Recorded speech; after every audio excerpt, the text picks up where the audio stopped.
You sit down at your desk, open a fresh document, and stare at the blinking cursor. 10 minutes ago, your head was full of momentum. You had the angle, the phrasing, the logic. Now, looking at this screen, your mind is entirely empty. You feel a literal physical urge to push your chair back. Suddenly, checking your email or going to the kitchen for a glass of water feels urgent. You are sitting in a perfectly safe room, looking at a constraint-free workspace. Why does an empty screen trigger an active, hostile threat response in your biology?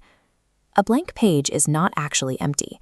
It is a terrifying mathematical equation containing every single possible combination of words in the English language, all presented to you simultaneously.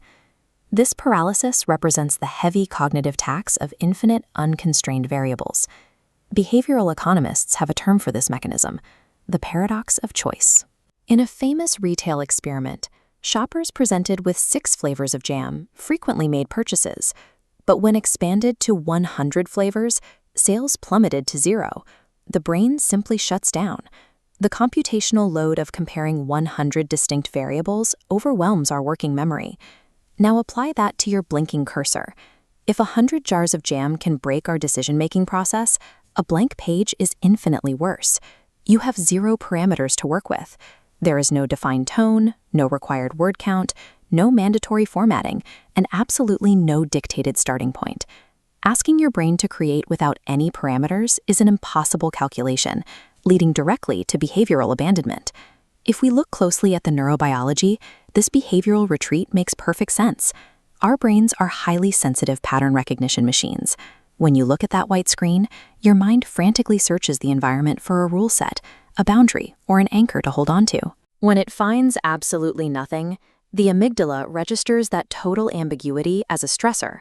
It triggers a mild freeze response, halting your cognitive engine to protect you from the overload. This is exactly why your hand reaches for the mouse to open a new browser tab. Your brain is seeking a dopamine escape hatch, a low-effort task with clear, predictable rules. Writer's block functions as a literal biological safety mechanism, intervening to protect your neural hardware from a total computational crash.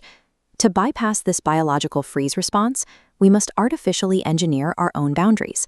We usually think of creativity as boundless freedom. In reality, it is a deliberate reaction against a constraint. Professional creators rely on a specific tactic to start working: the immediate, deliberate destruction of the blank page's perfection. The easiest way to do this is to write a genuinely terrible first sentence on purpose. You put a flawed variable on the board just to give the brain something to refine. Other methods involve loading up a rigid software template or setting a strict, non-negotiable 5-minute countdown timer on your phone. Neurologically, these artificial constraints give your pattern recognition software a concrete wall to push against.